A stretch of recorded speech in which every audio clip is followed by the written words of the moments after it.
मैं रुक करूंगा। फिजिक्स वाला से हमारे साथ है अलग पांडे। कितना बड़ा दुर्भाग्य होता है कि आपकी जिम्मेदारी बच्चों को पढ़ा लिखा करके खत्म नहीं होती, बल्कि आपको उनकी लड़ाई सुप्रीम कोर्ट तक ले जानी पड़ती है। ये मेरे लिए बड़ा ही नया और पहली बार ऐसा एक्सपीरियंस है कि एक टीचर को पढ़ाने के बियॉन्ड इस लड़ाई को लेकर फिर सुप्रीम कोर्ट जाना पड़ता है, और उसके बाद भी ऐसा माहौल बनता है कि कोचिंग वालों का इसमें क्या इंटरेस्ट है।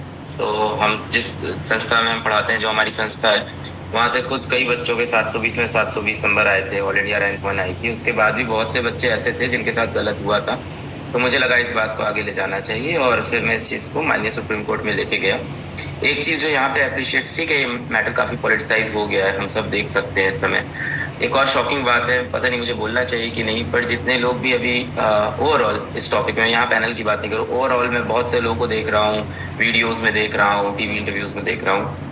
मेरे को बहुत ज्यादा डाउट है कि उनको नीट का फुल फॉर्म भी पता है कि नहीं। मुझे बहुत ज्यादा डाउट है उन्हें ये भी पता है कि नहीं कितने क्वेश्चंस नीट में आते हैं, कितने नंबर मिलते हैं, कहाँ पे टॉपर होता है। तो कहीं ना कहीं मतलब मामले को बहुत ज्यादा पॉलिटिकल पार्टीज और पॉलिटिसाइज होने लग गया है। हम लोग को जो चाहिए था, बच्चों को जो चाहिए था, वो चाहिए था यहाँ पे जस्टिस हो जाए।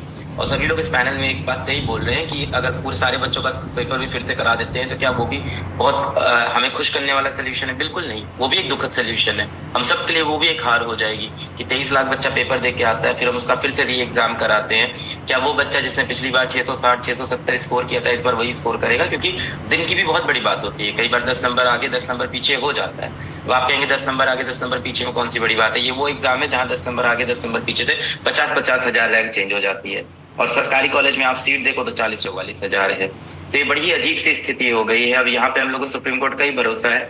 स्टार्टिंग में सुप्रीम कोर्ट ने सबसे पहले दिन ग्रेस नंबर वाले मैटर में सुप्रीम कोर्ट ने तो क्या, एनटीए ने खुद ही बोला था कि हम ग्रेस नंबर को पूरी तरह से हटा दे रहे हैं, उसका री एग्जाम करा देंगे। उसका पेपर लीक का इशू भी सामने आया और उसको रखा गया। द पॉइंट यहाँ पे जो डिसअपॉइंटिंग है वो ये है कि जब इन चीजों को सुप्रीम कोर्ट ले जाया जाता है या मीडिया पे आवाज उठाई जाती है, तब ये चीजें पिक होती है। उसके पहले क्यों नहीं पिक होती है? पेपर लीक कोई नई चीज तो है नहीं, हमेशा से होता आ रहा है हमारे यहाँ। अभी मैम ने भी बताया कि हर साल इतने पेपर लीक, सच बात है। हम तो एज अ टीचर हम लोग देखते हैं बहुत सारे पेपर हर साल लीक होते हैं। क्या हमें पता नहीं चल पाता? अभी भी देखिए कितनी ढेर सारी पुख्ता रिपोर्ट्स हैं, हमें पता भी चल जाता है। आई थिंक बहुत स्ट्रिक्ट एक्शन हम नहीं ले पाते हैं अभी भी पेपर लीक के अगेंस्ट। उन अपराधियों को उतनी अच्छे से पनिश नहीं करते हैं। लोगों के अंदर डर नहीं है। लोग पेपर लीक को बहुत छोटी चीज समझते हैं कि ठीक है यार, एक पेपर लीक कर दिया, किसी बच्चे का नंबर बढ़वा दिया है, जो भी है, लाख 20 लाख करोड़ों की बात है, कोई इतनी बड़ी बात नहीं है। मैंने अभी पहले भी बोला था कि paper leak should be treated under national security act, क्योंकि नेशनल सिक्योरिटी की बात है ना। आप डॉक्टर बना रहे हैं, आप देखिए अभी ऐसा बच्चा डॉक्टर बन गया जिसे कुछ नहीं आता है, और कल को वो पहुंच गया ऑपरेशन थिएटर में, तो वो क्या कर सकता है और क्या नहीं कर सकता? मतलब वो कितना बंटा धार कर सकता है पूरे देश का। तो ऐसे बच्चे लगातार क्वालिफाई, और पास में ऐसे केसेस आपको मिलेंगे, कई यूनिवर्सिटीज में ऐसे आपको मिलेंगे जहां पूरा का पूरा बैच या तो पेपर लीक के थ्रू पहुंचा है या सॉल्वर गैंग से पूछा है। और ये सारी चीजें भी सुप्रीम कोर्ट ने इस पे भी सुनवाई की है, पूरे बैच पे सुनवाई कर चुकी है पहले भी। बहुत ही दुखद होगा यहाँ से जो भी होगा, कोई बहुत खुशनुमा अब यहाँ से कुछ होने वाला नहीं है। एनीथिंग, जो भी रिजल्ट यहाँ से होगा बच्चों के लिए बहुत अजीब सा है। अगर आप सारे बच्चों का रिटेस्ट कराते हैं तो उन बच्चों का क्या जिन्होंने अच्छे से पेपर दिया था, जिनके मार्क्स ठीक आए थे?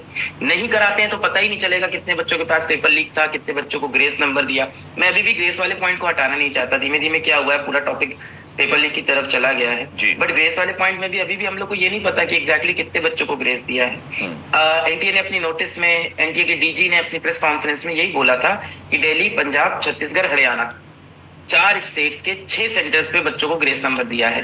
अब जब एडमिट कार्ड आए एग्जाम के तो वो और भी स्टेट्स में आए हैं। ये बड़ी अजीब सी चीज है कि एनटीए ने अपनी ऑफिशियल नोटिस में बोला दिल्ली, पंजाब, छत्तीसगढ़, हरियाणा, इन स्टेट के फ्यू सेंटर्स पे ग्रेस नंबर गए। अगली बार एनटीए के डायरेक्टर जनरल ने भी अपनी प्रेस कॉन्फ्रेंस में बोला दिल्ली, पंजाब, छत्तीसगढ़, हरियाणा, ऑन रिकॉर्ड बोला हुआ है। अब जब री एग्जाम, जो 23 तारीख को री एग्जाम हो रहा है ग्रेस नंबर वाले बच्चों का, उसके एडमिट कार्ड बाकी स्टेट्स में भी पहुंच रहे हैं और वहां पे भी सेंटर है। तो ये सारी चीजें कहीं ना कहीं क्वेश्चन उठाती है। एक चीज मैं अप्रिशिएट करूंगा कि अभी कल मिनिस्ट्री ने एक और डिमांड मान ली है कि वो एक इंडिपेंडेंट कमेटी बनाएंगे। हम लोग बहुत टाइम से ये डिमांड कर रहे थे कि हमें एंटी कमेटी नहीं चाहिए, हमें एक इंडिपेंडेंट कमेटी चाहिए। पर सबसे बड़ी प्रॉब्लम है ना, ये चीज इतनी स्लो नहीं चल सकती है। टाइम बहुत बड़ी प्रॉब्लम है। अभी काउंसलिंग स्टार्ट होने वाली है, और भले ही माननीय सुप्रीम कोर्ट ने ये भी कहा हो कि काउंसलिंग होने के बाद भी हमारे पास सारी पावर है, हम चीजों को रिवर्ट कर सकते हैं, प्रैक्टिकली बहुत टफ हो जाएगा। फिर और बच्चों के साथ नाइंसाफी हो जाएगी, जो बैंक से लोन लेके कॉलेज पहुंच जाएंगे, अपना रूम ले लेंगे, वहां पे पढ़ाई स्टार्ट कर देंगे, इधर से तैयारी छोड़ देंगे, तैयारी का समय भी निकल गया। अगर तब डिसीजन रिवर्ट होता है उनका, फिर 1 महीना वेस्ट हो गया। अभी कोई बच्चा खुश नहीं है। जिसके 620 नंबर आए हैं वो भी परेशान है। वो कह रहा है कि बाकी लोग को पेपर लीक हो गया था, किसी को ग्रेस नंबर मिल गया था।